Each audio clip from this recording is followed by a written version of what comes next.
तो air force XY2/2026 की vacancy को के लगातार बच्चे मुझसे पूछ रहे हैं, क्योंकि अभी जस्ट इंटर का एग्जाम डन हुआ 10+2 का, और एग्जैक्टली अब जरूरत है सर कि हम कमर कस के लग जाएं अपने एग्जाम में बेहतर करने के लिए, जो अपकमिंग 2/2026 का एग्जाम है। बट ऑब्वियसली वैकेंसी कब आएगी सर, तैयारी कब से शुरू करें, बहुत सारे क्रॉस क्वेरीज हैं। और जब मैं इस वीडियो को बना रहा हूं तो लाजमी सी बात है कि नीचे ये भी प्रश्न मुझे मिलेगा कि सर जो हमारा इंटेक 1/2026 है उसका रिजल्ट, तो रिजल्ट तो एग्जैक्टली आ जाना चाहिए था, बट बहुत घबराने की ज़रूरत नहीं है, थोड़ा सा डिले है, बस जल्दी अपडेट आपके सामने आने वाली है, और मैं सटीक अपडेट लेके ही आऊँगा। ऐसे बहुत सारी मल्टीपल वीडियोस देखने की आपको जाने की भटकने की ज़रूरत नहीं है, जैसे सटीक राइट टाइम होगा सौरभ सर आपके सामने हाजिर होंगे। 25 डेडलाइन थी, कुछ डिलेड हुआ है सैटरडे एंड संडे की वजह से, दैट्स नॉट ए इशू, ये जल्दी ही अपडेट आपके सामने आ जाएगी, बस थोड़ा सा इशारा आप हमारा समझें। Now come to the point कि नेक्स्ट वैकेंसीज को लेके बहुत सारे बच्चे हैं जो ऑब्वियसली लगेंगे नए सिरे के साथ, और उनको जानना ज़रूरी है कि आखिर वैकेंसी कब आने वाली है और उसका क्या क्राइटेरिया है, एज, सब कुछ।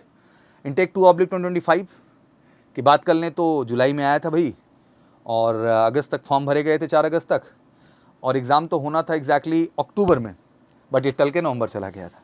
रिजल्ट 19/12 को आ गया था। अब इसके आधार पे अब सेकेंड 2026 इंटेक को हम देखें ध्यान से, तो ये भी फर्स्ट वीक ऑफ जुलाई में फॉर्म आ जाएगा, सेम ये भी फर्स्ट वीक ऑफ अगस्त फॉर्म भरा जाएगा। एग्ज़ाम बिल्कुल अक्टूबर में होगा, कोई क्वेश्चन मार्क इस बार नहीं है। एक्सपेक्टेड वैकेंसी भी 3000 प्लस है इस बार, जो प्रोजेक्शंस में है पूरा का पूरा। एज मोटा मोटा भैया 1 जनवरी 2005 से 1 जुलाई 2008, ध्यान से देख लो, 1 जनवरी 2005 से 1 जुलाई 2008 इंटेक 1/2026 की एज थी। तो अब इसके आधार पे जो 1 जनवरी 2005 था अब हो जाएगा 1 जुलाई 2005, और जो यहाँ 1 जुलाई 2008 था वो हो जाएगा 1 जनवरी 2009। तो ध्यान से देख लो, अगर 1 जुलाई 2005 से 1 जनवरी 2009 के बीच तुम्हारा जन्म हुआ है या पर्टिकुलर इन डेट्स पे हुआ है, तो सेकंड 2026 इंटेक के लिए आप एलिजिबल हैं, जम के फॉर्म भरिए। ये तो रही एज की कहानी। क्वालिफिकेशन क्लियर है, एक्स के लिए आप PCM होने चाहिए, और एग्जैक्टली 50% आपका ओवरऑल होना चाहिए, 50% इंग्लिश में कंपलसरी है। डिप्लोमा होल्डर्स के लिए भी 50% कंपलसरी है, बट इंग्लिश में 10th में आपका 50% होना चाहिए। वोकेशनल कोर्सेज में 50% का कंपल्सन है, और अदर देन साइंस जा रहे हैं तो ऑब्वियसली वहाँ भी 50% चाहिए, और इंग्लिश में भी 50 नंबर होना जो है वो कंपलसरी है। तो ये थी एग्जैक्टली क्वालिफिकेशन। तो क्लियर हो गया कि एक्स में जाना है तो साइंस स्ट्रीम वाले जाएंगे, वाई वाले में जाना है तो नॉन साइंस में आ सकते हैं, और एक्स वाई दोनों साइंस वाले तो जा ही सकते हैं, और ये एजुकेशन क्राइटेरिया है। तो ये मोटी मोटी इन्फॉर्मेशन थी जो मुझे रखनी थी।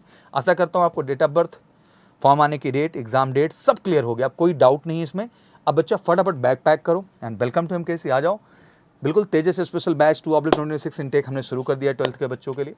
जम के काम करेंगे बच्चा, और एग्जैक्टली बेस्ट रिटर्न में भी रिजल्ट देते हैं, बेस्ट फाइनल रिजल्ट भी देते हैं, और भारत के अंदर सबसे बड़ा रिकॉर्ड देते हैं बेलगामी कर्नाटका में बच्चों को पहुंचाने का। तो एग्जैक्टली अगर आपका भी सपना है बेलगामी कर्नाटका का हिस्सा बनने का, और जैसे मैंने अपडेट दे भी दिया कि अब NDA CDS FCAT जैसे एग्ज़ाम भी एलिजिबिलिटी तय करते हैं, आप वहाँ जा सकते हैं अग्निवीर होते हुए भी। तो 7 महीने बाद NDA शुरू हो जाएगा, 2 साल ऑन डेट ऑफ एनरोलमेंट से आपका CDS एंड FCAT शुरू हो जाएगा, और फर्दर ग्रेजुएशन भी वहाँ आप जारी कर सकते हैं। तो मुझे लगता है आप गोल्डन अपॉर्चुनिटी है यार करियर को बेहतर दिशा में ले जाने के लिए। तो फिर इंतजार क्यों कर रहे हैं, उठाइए फ़ोन, करिए कॉल 9696330033 पर, और जुड़िए MKC के साथ इंडियन एयरफोर्स में 100% कमिटेड सिलेक्शन के लिए। रिजल्ट अपडेट लेके जल्दी आ रहा हूँ। Thank you so much. जय हिंद, जय भारत।